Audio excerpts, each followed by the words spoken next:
రాష్ట్రంలో inter board రద్దు వార్తల నేపథ్యంలో ఇంటర్ బోర్డుని స్కూల్ ఎడ్యుకేషన్లో విలీనం చేస్తున్న వార్తల నేపథ్యంలో ఈరోజు తెలంగాణ ప్రైవేటు జూనియర్ కళాశాల అది కూడా ఇటు ఒక జనరల్ బాడీ నిర్వహించిన పరిస్థితి కనిపిస్తుంది. దీనికి సంబంధించి మనతో మాట్లాడేందుకు ఆ కాలేజీల అసోసియేషన్ అధ్యక్షుడు గౌరీ సతీష్ గారు ఉన్నారు. వారిని అడదాం. చెప్పండి, ఈరోజు ప్రధానంగా జనరల్ బాడీ నిర్వహించారు. ఈ వీటికి సంబంధించి ప్రధాన ఉద్దేశం ఏంది? రాష్ట్ర ప్రభుత్వానికి ఇంటర్ బోర్డు సంబంధించి మీరు ఏం డిమాండ్ చేయబోతున్నారు?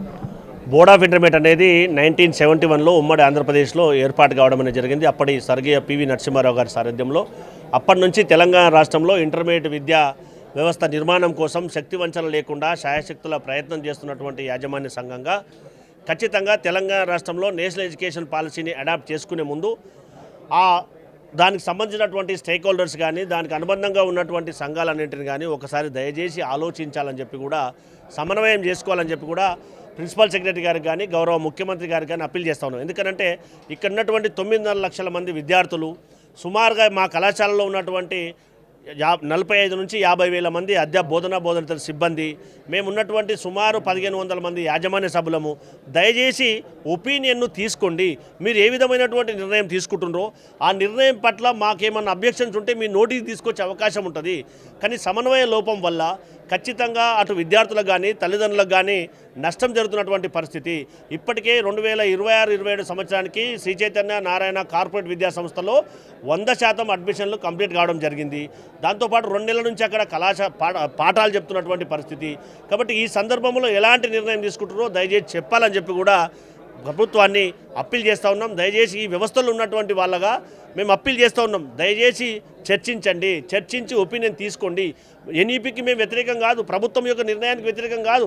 కానీ ఏ విధమైనటువంటి నిర్ణయం తీసుకుంటుండ్రో కన్ఫ్యూజన్ ఉన్నటువంటి పరిస్థితి. కాబట్టి దయచేసి ఆ కన్ఫ్యూజన్ను తొలగించండి, సమాజానికి మంచి సందేశాన్ని ఇవ్వండి, ప్రజాప్రభుత్వం పట్ల ఉన్నటువంటి సదాభిప్రాయాన్ని ఇంకా డెవలప్ చేసే విధంగా నిర్ణయాలు ఉండాలని చెప్పి కూడా అప్పీల్ చేస్తూ ఉన్నాం. రాష్ట్ర వ్యాప్తంగా మీ ప్రైవేట్ కాలేజీలు ఎన్ని మొత్తం ఎంతమంది విద్యార్థులు ఉన్నారు? దీన్ని ఇంటర్ బోర్డు దానికి సంబంధించి స్కూల్ ఎడ్యుకేషన్లో విలీనం చేస్తారు. దీని త్వరలో ఒక ఆర్డినెన్స్ కూడా రాబోతుందన్న నేపథ్యంలో మీ కార్యాచరణ ఎలా ఉండబోతుంది? మా రాష్ట్రంలో మా టీపీజేఎంఏ అండర్లో 1460 కళాశాలలు పనిచేస్తూ ఉన్నాయి. దీంతోపాటు ఎన్ఈపిని కనుక అడాప్ట్ చేసుకుంటే జూనియర్ కళాశాలకు 9th 10th 8th వరకు మాకు అవకాశం ఇవ్వాలా. దాంతోపాటు మేము ఇన్ఫ్రాస్ట్రక్చర్ కూడా ఏర్పాటు చేస్తాం. దాంతోపాటు ప్రభుత్వం ఏవైతే నిబంధనలు పెడుతుందో ఆ నిబంధనలకు అనుగుణంగానే మా కళాశాలలు గతంలో నడిచాయి, ఇప్పుడు కూడా అదే విధంగా నడపడానికి మేము సిద్ధంగా ఉన్నాం. దయచేసి ఆ దిశగా ప్రభుత్వం ఆలోచన చేయాలని చెప్పి గౌరవ ముఖ్యమంత్రి గారికి అప్పీల్ చేస్తూ ఉన్నాం. ఎన్ఈపికి సంబంధించి ఇప్పటివరకు ప్రభుత్వం మీతో చర్చలు జరిపిందా? పిలిచింది ఇంతవరకు? ఈ చర్చలు జరపలేదనే మా యొక్క ఆక్రోశం, ఆరాధన, ఆరాటం, ఆవేశం. కాబట్టి స్టేక్ హోల్డర్స్గా ఉన్నటువంటి మమ్మల్ని దయచేసి మాట్లాడాలని చెప్పేదే మా ఆవేదన. కాబట్టి ఇప్పటికైనా ఈ విషయం పట్ల, ఆర్డినెన్స్ విషయం పట్ల కానీ ఇంటర్మీడియట్ను స్కూల్ ఎడ్యుకేషన్లో మిర్జేయం విషయంలో కానీ దయచేసి ఆలోచించాలి, సంప్రదించాలనేదే ఎప్పుడు పిలిచినప్పుడు మేము వెళ్ళడానికి సిద్ధంగా ఉన్నాం.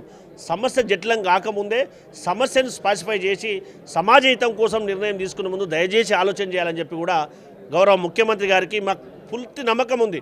ముఖ్యమంత్రి గారు దృష్టికి వెళ్తే సమస్య పరిష్కారం అవుతుంది. దయచేసి గౌరవ ముఖ్యమంత్రి గారు రేవంత్ రెడ్డి గారు ఆలోచన చేసి నిర్ణయాన్ని త్వరితగతిన ప్రకటించి సమస్యను పరిష్కరించాలని చెప్పి కూడా అప్పీల్ చేస్తూ ఉన్నాం. ఇది మొత్తంగా చూసినట్టయితే ఖచ్చితంగా ఇంటర్ బోర్డుకు సంబంధించి ఎలాంటి నిర్ణయం తీసుకున్నా తమను ఖచ్చితంగా సంప్రదించాలి, తమతో చర్చలు జరపాలని కూడా ఇటు తెలంగాణ ప్రైవేట్ జూనియర్ కళాశాలల అసోసియేషన్ కూడా రాష్ట్ర ప్రభుత్వాన్ని డిమాండ్ చేస్తున్న పరిస్థితి కనిపిస్తోంది. కెమెరామెన్ దశరథ్తో మహేష్ న్యూస్, హైదరాబాద్.